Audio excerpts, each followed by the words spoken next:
হরে কৃষ্ণ। সকালে ভাগবতম ক্লাসে সবাইকে স্বাগত জানাই। আজকের পাঠ্য বিষয় প্রথম স্কন্ধ দ্বিতীয় অধ্যায় অর্থাৎ দিব্য ভাব ও দিব্য সেবার 19তম শ্লোক। সবাই আমার পরে পরে বলো। তদা রজ তম ভাবা কাম লোভ আদয় চে চেত এতৈ অনাবিধ্যম স্থিতম সত্যে প্রসীদতি। তদা রজস্তম ভাবা কাম লোভাদয়শ্চ যে চেত এতৈরনাবিদ্ধম স্থিতম সত্যে প্রসীদতে। তদা রজস্তম ভাবা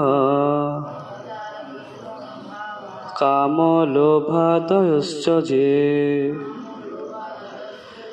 চেত এতৈরনাবিধ্যম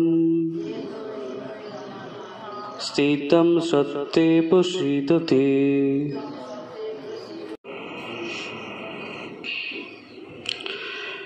শব্দার্থ: তদা সেই সময়, রজগুণে, তমগুণে, ভাবা স্থিতি, কাম এবং বাসনা, লোভ আদয় ইত্যাদি, চ এবং যে যা কিছু, চিত মন, এতৈ এগুলির দ্বারা, অনাবিদ্ধম প্রভাবিত না হয়ে, স্থিত হয়ে, সত্যগুণে, প্রসীদতি এইভাবে সম্পূর্ণরূপে সন্তুষ্ট হন। শ্লোকের অনুবাদ: যখন হৃদয়ে নৈষ্ঠিকী ভক্তির উদয় হয় তখন রজ ও তমগুণের প্রভাবজাত কাম, ক্রোধ, লোভ ইত্যাদি রিপুসমূহ হৃদয় থেকে বিদূরিত হয়ে যায়। তখন ভক্ত সত্যগুণে অধিষ্ঠিত হয়ে সম্পূর্ণরূপে প্রসন্ন হন। কি বলা হচ্ছে? যখন হৃদয়ে নৈষ্ঠিকী কথার অর্থ কি? সুদৃঢ়। আগের শ্লোকে পড়েছিলাম ভক্তির ভবতি নৈষ্ঠিকী। সেই নৈষ্ঠিকী কথার অর্থ দেখো এখানে লেখা আছে সুদৃঢ়। অর্থাৎ হৃদয়ে যখন সুদৃঢ় ভক্তির উদয় হয়। সুদৃঢ় কথার অর্থ কি? ভক্তি এমন উদয় হয়েছে দৃঢ়ভাবে, হ্যাঁ, দৃঢ়তা আছে, তাই না? যখন শিশু হাঁটতে শেখে তখন দৃঢ়তা থাকে না, বারবার পড়ে যায়, তার পা ততটা এখনো শক্ত হয়নি, ব্যালেন্স তৈরি হয়নি, তার মানে তার মধ্যে দৃঢ়তা নেই, তাই বারবার সে পড়ে যাচ্ছে। তো আমরাও ভক্তি জীবনে আসি, এসে বারবার ছিটকে যাই, মানে তখন ভক্তি দৃঢ় হয়নি। হ্যাঁ, কিছুদিন মঙ্গলাতি আসছে, আমরা দেখতে পাচ্ছি যে কন্টিনিউলি 2 দিন এলো, আবার 1 সপ্তাহ নিখোঁজ, আবার হয়তো 1 দিন এলো, আবার 1 সপ্তাহ নিখোঁজ, তাই না? মানে তাদের সুদৃঢ় হয়নি ভক্তি। যাদের সুদৃঢ় হয়েছে তারা ঠিকই চলে আসবে। তো যখন হৃদয়ে এইরকম সুদৃঢ় ভক্তির উদয় হয় তখন কি হয়? তখন রজ ও তমগুণের প্রভাবজাত কাম, ক্রোধ, লোভ ইত্যাদি রিপুসমূহ হৃদয় থেকে বিদূরিত হয়। হ্যাঁ, এই যে কাম, ক্রোধ, লোভ এগুলো কোথা থেকে আসে? তমগুণ এবং রজগুণের প্রভাবে। ঠিক আছে? তো তখন এই নৈষ্ঠিকী ভক্তির সুদৃঢ় ভক্তির উদয় হলেই তখন হৃদয় থেকে এই রজগুণ এবং তমগুণের প্রভাবজাত কাম, ক্রোধ, লোভ এইসব রিপুসমূহ হৃদয় থেকে বিদূরিত, হৃদয় থেকে চলে যায়। কখন? যখন হৃদয়ে সুদৃঢ় ভক্তির উদয় হয়। তাহলে এই যে কাম, ক্রোধ, লোভ এইগুলো থেকে তো আমরা দূরে থাকতে চাইছি, তাই না? কাম, ক্রোধ, লোভ, তো এইগুলো দূরে থাকার উপায় কি? তাহলে হৃদয়ে সুদৃঢ় ভক্তির উদয় হওয়া, তার জন্য অনুশীলন করা। ভক্তি তারা একদিনে চলে আসবে না, ভগবানের সেবা করতে করতে করতে করতে একসময় হৃদয়ে নৈষ্ঠিকী ভক্তি, সুদৃঢ় ভক্তির আসবে। তখন আসলে এইগুলো অটোমেটিক চলে যাবে। তখন এই অনুশীলন করতে করতে, ওই জন্য খারাপ জিনিসগুলোকে ত্যাগ করতে গেলে ভালো জিনিস শুরু করতে হয়, তবে খারাপ জিনিসগুলো ত্যাগ হবে। খারাপ খাবারগুলো ত্যাগ করতে গেলে প্রসাদ পাওয়া শুরু করতে হবে। তখন প্রসাদের টেস্ট, এটা হায়ার টেস্ট, তখন এই খারাপ জিনিসগুলোর খেতে ইচ্ছে হবে না। কুকুর পচা মাংস খেয়ে আসছে, সেটা কি তোমার খেতে ইচ্ছে হবে? কারো খেতে ইচ্ছে হয়? কিন্তু কুকুরে খুব ভালো লাগছে, তাই না? সেরকম ভাবে যখন আমরা প্রসাদ পাবো তখন জীব ওই উচ্চ টেস্ট পাবে, তখন ভাববে, তখন মনে হবে সেই মানুষ এইসব কি সব নোংরা জিনিস খাচ্ছে, দুর্গন্ধ জিনিস খাচ্ছে, তখন ওই জিনিসগুলোর প্রতি আর রুচি আসবে না। তাহলে শুরু করতে হবে কি? প্রসাদ পাওয়া, তবে ওই খারাপ জিনিসগুলো আমাদের থেকে দূরে যাবে। তা ওই লোভ, কাম, ক্রোধ এগুলো তবে বিদূরিত হবে। আর যখন এই হৃদয় থেকে এই সমস্ত ময়লাগুলো চলে যাচ্ছে, কাম, ক্রোধ, লোভ, এই ধরনের এইসব রিপুগুলো, তখন কি হচ্ছে? তখন ভক্ত সত্যগুণে অধিষ্ঠিত হয়ে সম্পূর্ণরূপে প্রসন্ন হন, হৃদয় প্রসন্নতা আসে, শান্ত হন ভক্ত, শান্ত হয়ে যান, প্রসন্ন, তার আর কোনো অপ্রসন্নতা থাকে না, তার মধ্যে কোনো খেদ থাকে না। হ্যাঁ, কিন্তু ভক্তি না থাকলে যতই থাকুক না কেন যেন কিছুই নেই, আরো কিছু থাকলে ভালো হতো, আরো কিছু থাকলে ভালো হতো, আরো সম্পদ থাকলে ভালো হতো, প্রসন্নতা থাকে না। প্রসন্নতা আছে মানুষের, সবসময় আরো চাই, আরো চাই। তো এই প্রসন্নতা কখন আসবে? যখন ভক্ত সত্যগুণে অধিষ্ঠিত হবেন। শিল প্রভুপাদ কিন্তু তাৎপর্য, জীব যখন তার স্বরূপে অধিষ্ঠিত হয়ে দিব্য আনন্দে মগ্ন হয়, তখনই সে সম্পূর্ণভাবে প্রসন্ন হয়। আমরা এই আনন্দ পাওয়ার চেষ্টা করছি, এত পরিশ্রম করছি কেন? আনন্দ পাওয়ার জন্য, কিন্তু প্রকৃত আনন্দ কোথা থেকে আসবে সেটা আমরা জানি না। স্বয়ং ভগবান শ্রীকৃষ্ণ হচ্ছেন কি? সচ্চিৎ আনন্দময় বিগ্রহ। আনন্দ কার থেকে আসবে? ভগবানের থেকে আসবে, তাই না? ভগবান আমাকে আনন্দ দান করবেন, আমাদের আনন্দ দান করবেন। এখন কথা হচ্ছে, এই ভাগবতম ক্লাসে জপ করা যাবে না। ভাগবতম ক্লাস খুব মন দিয়ে শুনতে হবে, শ্রবণ করতে হবে। তো কি, তো সেই ভগবান হচ্ছেন সচ্চিৎ আনন্দময় বিগ্রহ, তো আনন্দ স্রোত তিনি, আনন্দের সাগর তিনি। এখন সেই ভগবানের সাথে যদি আমরা যুক্ত হই, তবেই আমরা আনন্দ লাভ করতে পারবো। তো জীব যখন তার স্বরূপে অধিষ্ঠিত হয়, স্বরূপে অধিষ্ঠিত হওয়ার কথা অর্থ কি? স্বরূপটা কি আমাদের? আমাদের স্বরূপ হচ্ছে কি? কৃষ্ণের নিত্য দাস। আমাদের স্বরূপ হচ্ছে আমরা জীবাত্মা, জীবাত্মার স্বরূপ কি হয়? কৃষ্ণের নিত্য দাস। এটা হচ্ছে তো আমাদের স্বরূপ। এই স্বরূপে যখন আমরা অধিষ্ঠিত হব বা হচ্ছি, তখন কি হবে? তখন আমরা চিন্ময় আনন্দ লাভ করব। কোন আনন্দ? এই জড়জগতে আনন্দ নেই। জড়জগতে যেটা আছে সেটা কি? সুখ। খুব গরম লাগছে, একটু পাখা চালিয়ে নিলাম, সেটা কি আনন্দ? না, সেটা আনন্দ নয়। প্রকৃতপক্ষে আনন্দ সেটা না, সেটা একটা, সেটা আমার ইন্দ্রিয়কে সুখ প্রদান করলো। হ্যাঁ, স্নান করে নিলাম, সেটা আমার ত্বককে সুখ প্রদান করলো, তাই তো? একটু সিরিয়াল দেখে নিলাম, চোখকে সুখ প্রদান করলো, ওটা আনন্দ নয়। কিন্তু আনন্দ কি? এই কৃষ্ণের সেবায় যখন যুক্ত হব, কারণ কৃষ্ণই তো আনন্দের সমুদ্র, আনন্দের সাগর, অসীম জয়, সচ্চিদ আনন্দময় বিগ্রহ তিনি। তাহলে আনন্দ পেতে হলে কৃষ্ণ সেবায় যুক্ত হতে হবে, তাই না? ইলেকট্রিক পেতে হলে আমার ঘরে কানেকশনটা মূল পোস্টের সাথে যুক্ত করতে হবে, তবে আমার ঘরে ইলেকট্রিক আসবে, ফ্যান, পাখা, লাইট সব চলবে, তাই তো? সেরকম আমরা আনন্দ পেতে চাইছি, তাহলে আনন্দ যার কাছে আছে তার সাথে যুক্ত হতে হবে, তো নাহলে আনন্দ পাবো কি করে? তা আনন্দ কার কাছে আছে? কৃষ্ণের কাছে আছে, কৃষ্ণের সাথে যুক্ত হবো, আনন্দ পাবো। তো যখন জীব যখন তার স্বরূপে অধিষ্ঠিত হয়, আমরা আনন্দ পাচ্ছি না কেন? আমরা স্বরূপে অধিষ্ঠিত হতে পারিনি। আমরা দেহাত্মা বুদ্ধিতে এখনো পড়ে আছি। এখন আমাদের স্বরূপ কি মনে করছি? আমাদের দেহটাই আমাদের স্বরূপ। ওই জন্য দেহের সুখের কথা চিন্তা করছি। যখনই আমরা আত্মায় অধিষ্ঠিত হব, তখন আত্মার সুখের কথা চিন্তা করব। আত্মার সুখ কিভাবে হয়? কৃষ্ণ সেবার মাধ্যমে। কেন কৃষ্ণ সেবার মাধ্যমে হবে? কারণ কি? আত্মার স্বরূপ কি? কৃষ্ণের নিত্য দাস। কৃষ্ণের দাসত্ব করে, কৃষ্ণের সেবা করে তখন আত্মা আনন্দ পাবে, তাই তো? তখনই আমরা চিন্ময় আনন্দ লাভ করব। তখন এই জলজাগতিক সুখ তুচ্ছ হয়ে যাবে। হ্যাঁ, তোমাদের কাছে যদি ওই বলেছিলাম যে শুকনো মুড়ি রাখা আছে, আর একটা সুন্দর করে মাখানো মুড়ি শসা দিয়ে সুন্দর সুন্দর আরো টমেটো হ্যাঁ দিয়ে, তো কোনটা তোমরা পাবে? তোমরা সেই রকমই সুন্দর বিরিয়ানি প্রসাদ হ্যাঁ, নাকি এমনি শুকনো অন্ন, কোনটা পাবে? ওই তখন এইটাই মনে হবে যে এই জড়জাগতিক সুখ হচ্ছে অনেক তুচ্ছ, ভালো লাগবে না তখন আর, চিন্ময় আনন্দ যখন লাভ হতে থাকবে।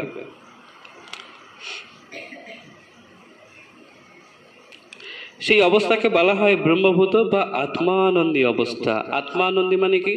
আত্মায় আনন্দ, মানে আনন্দ কোথায় লাভ হয়? আত্মায় লাভ হয়। আমরা ভাবছি আমরা এই একটুক্ষণ খুব একটা জিনিস খেতে ইচ্ছে হচ্ছে, খেয়ে নিলাম জীবের কথা শুনে, ভাবছি ওটাই আনন্দ। জীবে জল শরীরে আনন্দ লাভ হয় না, আনন্দ কোথায় লাভ হয়? আত্মায়।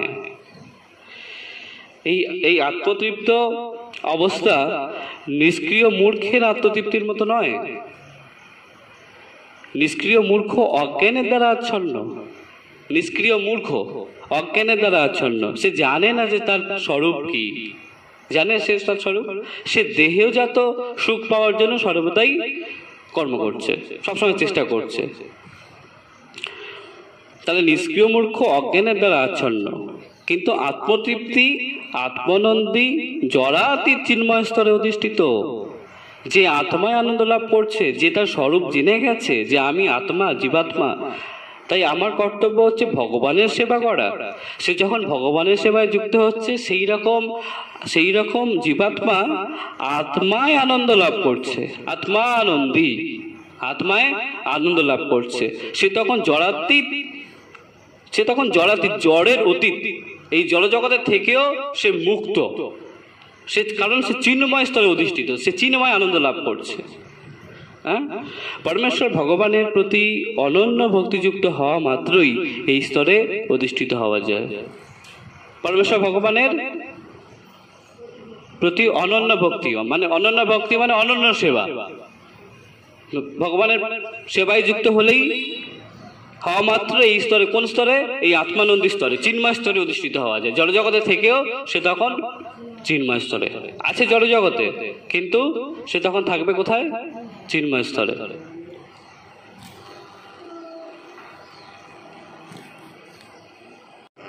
হরে কৃষ্ণ।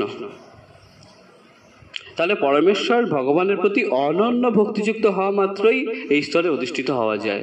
কিভাবে আমরা অধিষ্ঠিত হতে পারবো আত্মানন্দী স্তরে? আত্মায় কিভাবে আনন্দ লাভ করতে পারবো? ভগবানের সেবার মাধ্যমে। যখনই আমরা ভগবানের সেবা যুক্ত হব, যখনই সেবায় যুক্ত হয়ে যাবো, তখনই আত্মায় আনন্দ লাভ হওয়া শুরু করবে।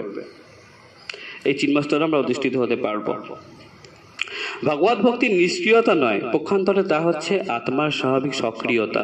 এই ভগবানের ভক্তি করা নিষ্ক্রিয়তা নয়। এতদিন আমরা নিষ্ক্রিয় ছিলাম, হ্যাঁ শরীর দিয়ে কর্ম করছিলাম, কিন্তু আত্মা দিয়ে কোনো কর্ম হচ্ছিল না, হচ্ছিল না। তাহলে এই ভগবত ভক্তি কি? আত্মার প্রকৃত সক্রিয়তা হচ্ছে এই ভগবানকে ভক্তি করা। এখন আত্মায় আনন্দ লাভ হচ্ছে, আত্মা এখন খাবার পাচ্ছে, হরিনাম করছি আমরা, তাই না? আত্মাকে এতদিন পরে খেতে দিচ্ছি। এতদিন শুধু খাঁচা নিয়ে ব্যস্ত ছিলাম, ভেতরের পাখিটাকে কিছু খেতে দিতাম না। এখন ভেতরের পাখিটাকে একটু একটু করে খাবার দিচ্ছি, ওই জন্য আত্মায় আনন্দ লাভ হচ্ছে। আনন্দ হচ্ছে তোমাদের? কাঁদে কাঁদে আনন্দ হচ্ছে না? জীব যখন জড় প্রকৃতির সংস্পর্শে আসে, তখন আত্মার বৃত্তি কুলসিত হয়ে যায়। আত্মা তো ভগবানের অংশ বিশেষ, তাহলে আত্মার গুণ কেমন হবে? ভগবানের মতো গুণ হওয়ার কথা। তাহলে ভগবান যদি সচ্চিদানন্দময় হয়, সচ্চিদ আনন্দময় যদি ভগবান হন, তাহলে আমাদের আত্মা, জীবাত্মাও তো সচ্চিদানন্দময় হওয়ার কথা ছিল নাকি? ভগবানের গুণ পাবো, কিন্তু কি হলো? আমরা সেই আত্মায় আনন্দ পাচ্ছি না কেন? কারণ কি? আমরা জড় জগতে প্রবেশ করেছি, আমরা ভগবানের থেকে সরে চলে এসে আমরা এই জড়জগতে প্রবেশ করেছি। আর যখনই আমরা এই প্রকৃতির জড়জগতের সংস্পর্শে এসেছি, তখন আত্মা কুলসিত হয়ে গেছে। ঠিক যেভাবে বৃষ্টি হচ্ছে, বৃষ্টির জল শুদ্ধ, যখন এই জড়জগতে প্রবেশ করছে, যখন এই মাটিতে পড়ছে, তখন কি হচ্ছে? তখন সেটা অশুদ্ধ হয়ে যাচ্ছে। আত্মা শুদ্ধ, সচ্চিত আনন্দময়, যখনই জড়জগতে ঢুকছে, তখনই আত্মা কুলসিত হয়ে যাচ্ছে।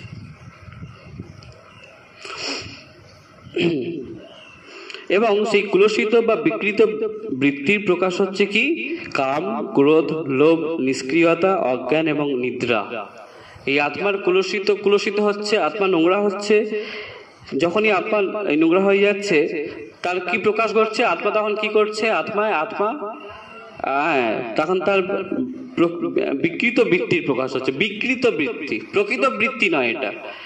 এই যে কাম, ক্রোধ, লোভ, নিষ্ক্রিয়তা, অজ্ঞান এবং নিদ্রা, এগুলো হচ্ছে সব বিকৃত বৃত্তি। রজ এবং তমগুণের এই সমস্ত প্রভাবগুলির সম্পূর্ণ নিবৃত্তি হচ্ছে ভগবত ভক্তির প্রকাশের ফল।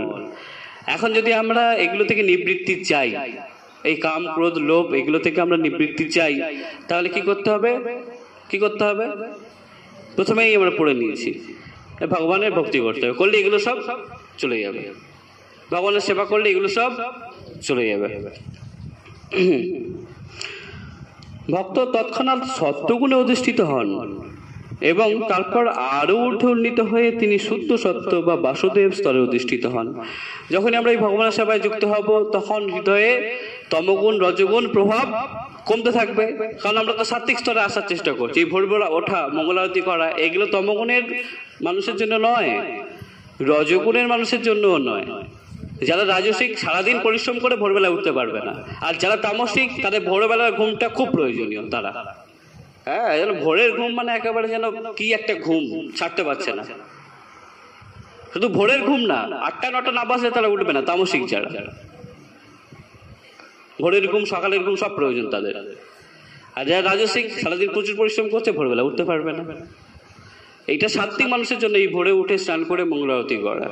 সাত্ত্বিক স্তরে যখন আস্তে আস্তে অধিষ্ঠিত হবে, তখন সে এইগুলো করতে পারবে প্রতিনিয়ত।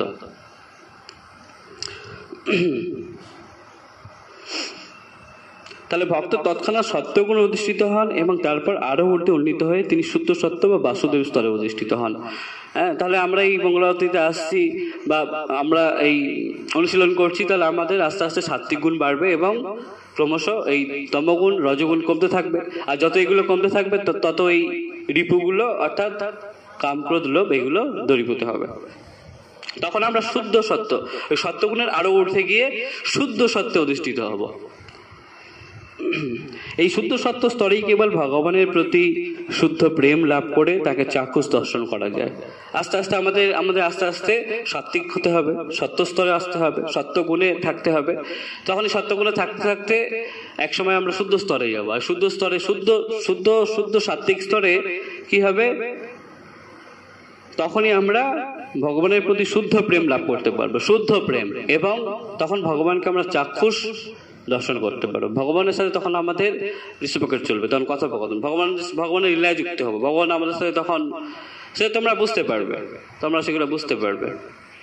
ভগবান তোমাদের সাথে যোগাযোগ করছে। ভক্ত সর্বদাই বিশুদ্ধ সত্যে অধিষ্ঠিত, তাই তিনি কখনো কারো কোনো রকম অনিষ্ট করেন না। ভক্ত কি সর্বদাই শুদ্ধ সত্য অধিষ্ঠিত, তাই তিনি কারো কখনো কোনো বিনষ্ট, কোনো ক্ষতি করেন না। কারণ তিনি কেন ক্ষতি করছেন না কাউকে?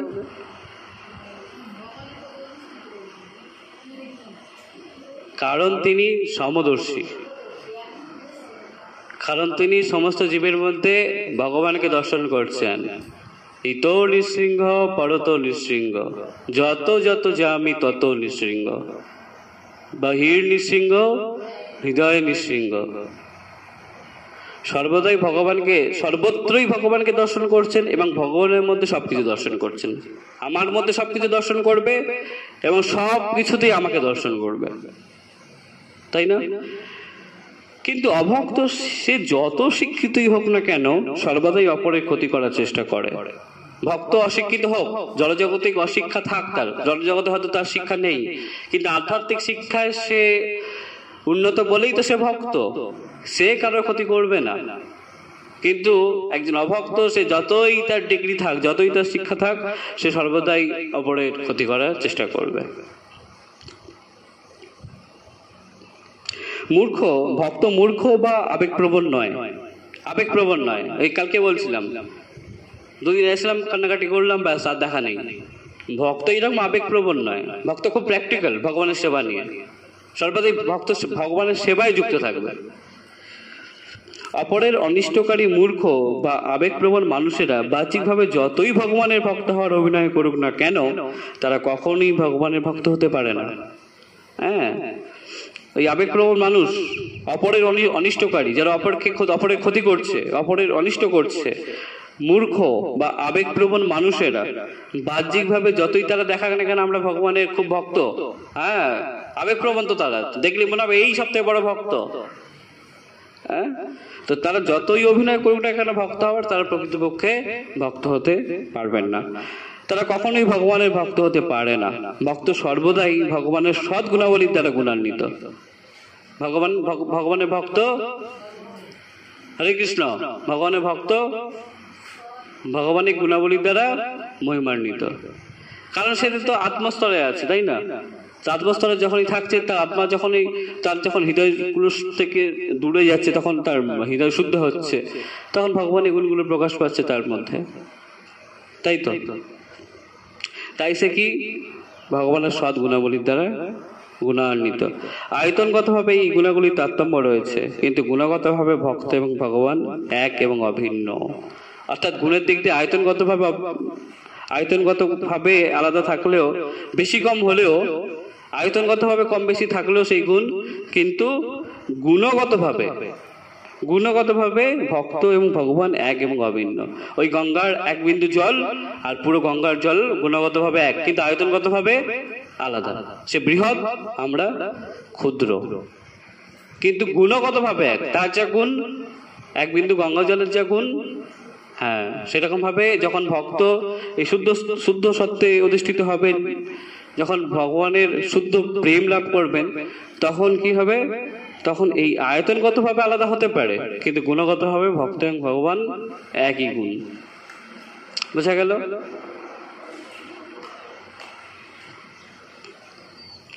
তৃণদপি শুনিছে না, তরুরূপী সহিষ্ণু না, অমানিনা মানদেনা কীর্তনিয়া সদাহরি। এই যে এত সুন্দর সুন্দর গুণ, কি গুণ? তরুর মতো সহিষ্ণু হওয়া, অর্থাৎ তরুর উপর দিয়ে যখন ঘাসের উপর দিয়ে আমরা মারিয়ে যাই, ঘাস কিছুক্ষণের জন্য মাথা নিচে করে নিয়ে আবার দাঁড়িয়ে গেল, সহিষ্ণু। আবার বৃক্ষ থেকে ফল নিচ্ছি, বৃক্ষ কেটে দিচ্ছি, পাতা নিচ্ছি, জ্বালান নিচ্ছি, বৃক্ষ কিছু বলছে? তরুরূপী শুনিছে না, তরুর মতো এরকম সুনিচ হতে হবে আমাদের। সুনিচ মানে কি? অনেক কিছু বলবে, কিন্তু আমরা সেগুলোকে সহ্য করব। তরুরূপী সহিষ্ণু হতে হবে। এই বৃক্ষ থেকে এত কিছু নেওয়ার পরে বৃক্ষ কিছু বলছে না, গাছ কিছু বলে আমাদের যেমন সহিষ্ণু হতে হবে এইরকম। হ্যাঁ, তারপরে কি? অমানিন মানদেনা কথার অর্থ কি? মানিনে না মানদেনা, যে মান পাওয়ার যোগ্য তাকে তো অবশ্যই মান দেয় সবাই, কিন্তু ভক্ত কি করবে? যে মান পাওয়ার যোগ্য নয় তাকেও মান দেবে। অমানিন মানদেনা, যে মান পাওয়ার যোগ্য নয়, যে মান পাওয়ার যোগ্য তাকে তো অবশ্যই সম্মান করতে হবে, আর যে মান পাওয়ার যোগ্য নয় তাকেও সম্মান করতে হবে। কিন্তু এইসব গুণগুলো আসবে কোথা থেকে? কীর্তনিয়া সদাহরি থেকে। আমরা প্রথমে সহিষ্ণু হতে হয়তো পারবো না, সুনিচ হতে হয়তো পারবো না, অমানিন মানদেনা হয়তো এই গুণ আমাদের আসবে না, কিন্তু কিভাবে আসবে? যদি আমরা কীর্তনিয়া সদাহরি থেকে শুরু করি। কীর্তনিয়া সদাহরি যদি শুরু হয়, যদি সর্বদাই আমরা ভগবানের নাম কীর্তন করতে থাকি, তখন কি হবে? তখন এই গুণগুলো আমাদের হৃদয়ে প্রকাশ পাবে। তাই সর্বদাই ভগবানের গুণগান মহিমা কীর্তন করো, স্মরণ করো, কীর্তন করো, আর হরিনাম সর্বদাই হাতে। সারাদিন আজকে একাদশী, মাধব তিথি, ভক্তি জননী। এই একাদশী কোনো সাধারণ তিথি নয়, ভক্তির জননী।